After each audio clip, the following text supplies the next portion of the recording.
नमस्कार दोस्तों, मैं हूं प्रणय उपाध्याय और आज हम बात करेंगे भारत और चीन के बीच चल रहे ताज़ा सीमा विवाद की।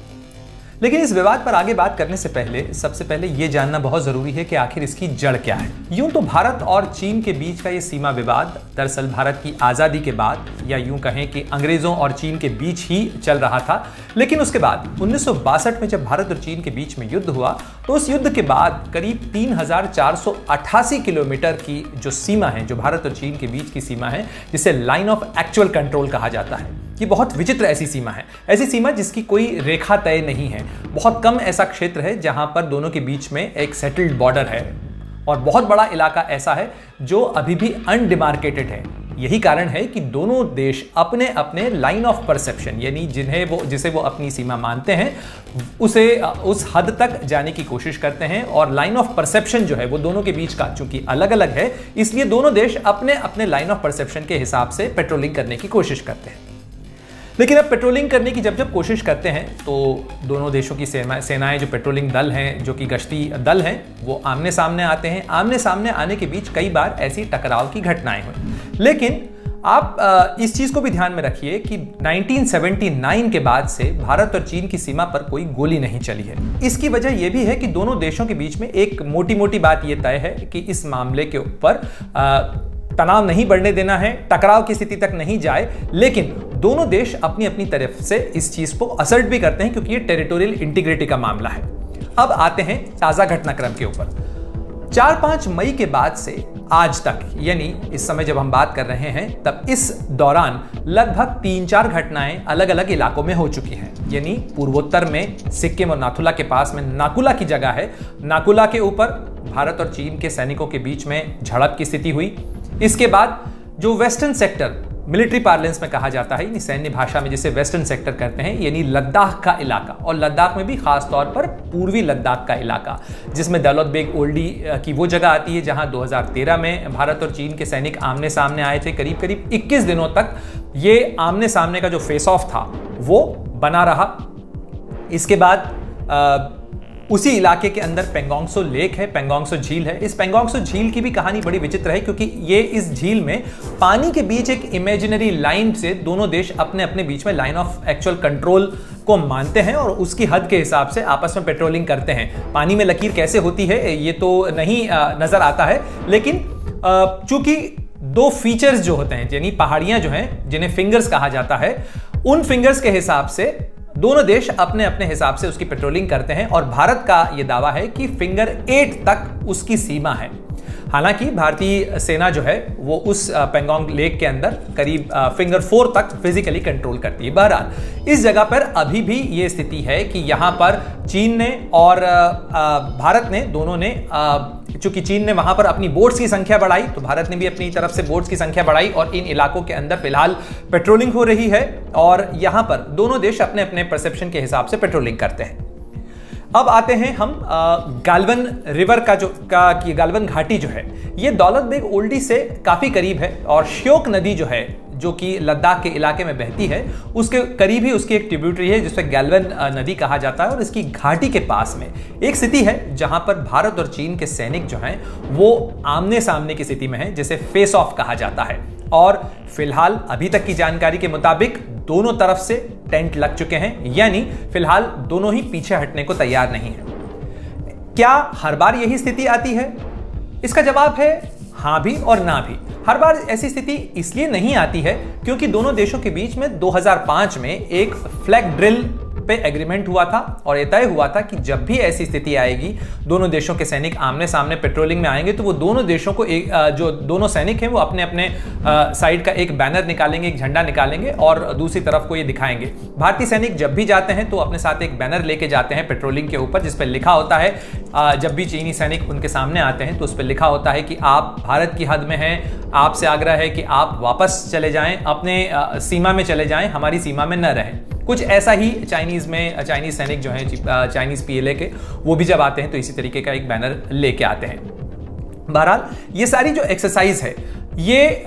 सैनिक करते हैं, लेकिन कई बार ऐसी स्थिति होती है जब दोनों सैनिक आमने सामने की स्थिति में होते हैं और अगर कोई स्थिति पीछे अगर कोई हटने को तैयार नहीं होता तो कई बार ऐसे हालात होते हैं कि दोनों तरफ के सैनिक फिजिकल हो जाते हैं, यानी दोनों देशों के बीच में या दोनों देशों के सैनिकों के बीच में कई बार धक्का मुक्की की स्थिति आती है। 2017 में पेंगोंग लेक के पास में पत्थरबाजी हुई थी दोनों सैनिकों के तरफ से और जिसके अंदर कुछ सैनिक घायल भी हुए थे।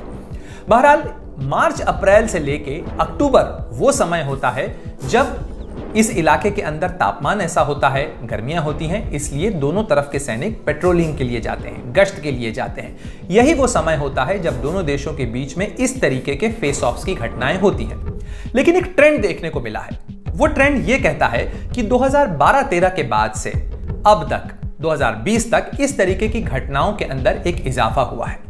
कई जानकारों का यह भी कहना है कि जब जब चाइना के ऊपर किसी चीज का दबाव बढ़ता है या चाइना अपनी किसी चीज को असर्ट करना चाहता है तो उसके सैनिक इस तरीके का एग्रेसिव बिहेवियर जो है वो सीमाओं पर दिखाते हैं। हमने देखा कि 2011-12 में चीन जब काफी देर असर्ट कर रहा था कि उसने जो बॉर्डर डिफेंस कोऑपरेशन एग्रीमेंट का प्रस्ताव भारत को दिया है, भारत उस पर राजी नहीं हो रहा है, तो दौलत बेग ओल्डी में इसी तरीके का 21 दिन का फेस ऑफ हुआ। बाद में चीन के प्रधानमंत्री ली केशियांग जो हैं वो 2013 के अंदर भारत आए थे और उसके बाद दोनों देशों के बीच में एक बॉर्डर डिफेंस कोऑपरेशन एग्रीमेंट पर दस्तखत हुए।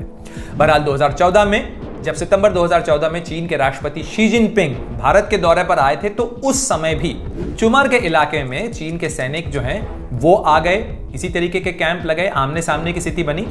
और उसे जो है कुछ दिनों बाद उस मामले को फिर सुलझाया गया जब संयुक्त राष्ट्र महासभा की बैठक के लिए उस समय की भारत की विदेश मंत्री और चीन के विदेश मंत्री के बीच में मुलाकात हुई न्यूयॉर्क में। तो उसके बाद वो मामला सुलझा और फिर चीन के सैनिक वापस लौटे। सबसे बड़ा जो अभी तक का जो सैन्य फेस ऑफ जिसे कहा जा सकता है वो 2017 में हुआ डोकलम के इलाके में। डोकलम का इलाका भारत, भूटान और चीन का ट्राई जंक्शन का इलाका है। वहां भी इसी तरीके की घटनाएं सामने आई। करीब 73 दिन तक भारत और चीन के सैनिक आमने सामने की स्थिति में बैठे रहे। यानी एक चीज स्पष्ट है, गोली भले ही ना चले लेकिन कोई कदम पीछे हटने को भी तैयार नहीं है। और इस दौरान इन दोनों प्रेशर वॉल्यूम्स के बीच में दोनों के बीच में तनावपूर्ण स्थिति आती है। ये स्थितियां इस समय इसलिए भी खास हो जाती हैं क्योंकि चीन काफी तरफ से घिरा हुआ है इस समय। इस पूरे इलाके में दक्षिण एशिया और एशिया के इलाके में यदि हम देखें तो एक जियोपॉलिटिकल उथल पुथल इस समय चल रही है। उस उथल पुथल की एक बहुत बड़ी वजह यह भी है कि कोरोना वायरस जो कि चीन के वुहान शहर से निकला वो दुनिया के कई मुल्कों को अपनी चपेट में ले चुका है। भारत समेत कई मुल्क इस वायरस से जूझ रहे हैं और इसको लेके दुनिया के कई मुल्कों में चीन पर उंगलियां उठ रही हैं। विश्व स्वास्थ्य सभा की बैठक के अंदर भी एक प्रस्ताव पारित किया गया जिसमें ये सबने सर्वसम्मति से तय किया कि इस वायरस के स्रोत की जांच होनी चाहिए। यानी वो सवाल जिससे चीन अब तक बचने की कोशिश करता रहा, जिसको टालने की कोशिश करता रहा। बहरहाल ये सैन्य टकराव जो हैं या ये जो सैन्य फेस ऑफ की स्थितियां जो हैं, इन्हें ये तो नहीं कहा जा सकता कि क्या ये चाइना अपनी तरफ से कुछ जताने या दबाने की कोशिश कर रहा है, एग्रेसिव बिहेवियर है, लेकिन निश्चित रूप से ये इस तरीके की घटनाएं ये बताती हैं कि चाइना अपनी टेरिटोरियल असर्शन को दिखाना चाहता है। वो ये बताना चाहता है कि वो अपनी जमीन कतई छोड़ने को तैयार नहीं है, वो अपनी जमीन पर दावों को छोड़ने को तैयार नहीं है और ऐसे में वो खास तौर पर ज्यादा एग्रेसिव हो जाता है जब उसके ऊपर दबाव ज्यादा पड़ता नजर आ रहा है। बहरहाल इस दौरान जानकारों का ये मानना है कि फिलहाल ये फेस ऑफ्स कुछ दिन चल सकते हैं लेकिन ये किसी बड़े सैन्य टकराव की स्थिति में नहीं जा रहे हैं। भारत और चीन के रिश्तों के संदर्भ में ये ध्यान रखना जरूरी है कि ये रिश्ते बेहद कॉम्प्लिकेटेड हैं। दो सिविलाइजेशनल इकोनॉमीज हैं, दो तेजी से उभरती हुई अर्थव्यवस्थाएं हैं, दोनों के बीच में रिसोर्सेज के बीच में कंपटीशन है। तो ऐसे में जमीन से लेकर समंदर तक कई जगह ऐसी फॉल्ट लाइंस बनती हैं जहां भारत और चीन के हित टकराते हैं, जहां भारत और चीन के बीच में और जहां जहां ये फॉल्ट लाइंस बनती हैं, ये पॉइंट्स बनते हैं, वहां भारत और चीन के बीच में फ्लैश पॉइंट्स बनते हैं। अगर हम ईस्टर्न लद्दाख के इलाके की बात करें तो ये वो इलाका है जिसमें अक्साई चिन का इलाका जिस पर चीन ने कब्जा कर रखा है और भारत के करीब करीब 43,000 स्क्वायर किलोमीटर इलाके पर चीन का कब्जा है। यानी 38,000 स्क्वायर किलोमीटर का वो इलाका जिस पे चीन ने 1962 में कब्जा कर लिया था और उसके बाद 5,000 किलोमीटर के करीब का इलाका जो है वो जो मार्च 1963 में कथित रूप से पाकिस्तान और चीन के बीच में जो एक मैत्री संधि हुई थी, उसमें पाकिस्तान ने चीन को करीब भारत का 5000 स्क्वायर किलोमीटर एरिया दिया। लिहाजा करीब करीब 43,000 स्क्वायर किलोमीटर ऐसी जगह है भारत की जिसके ऊपर चीन का अवैध कब्जा है। भारत और चीन के बीच में इस सीमा विवाद को सुलझाने को लेकर अब तक 22 दौर की बातचीत हो चुकी है। सन 2000 से लेके अब तक दोनों देशों के बीच में विशेष प्रतिनिधि स्तर की बातचीत की एक परंपरा है। लेकिन यह विवाद आखिर सुलझेगा कैसे?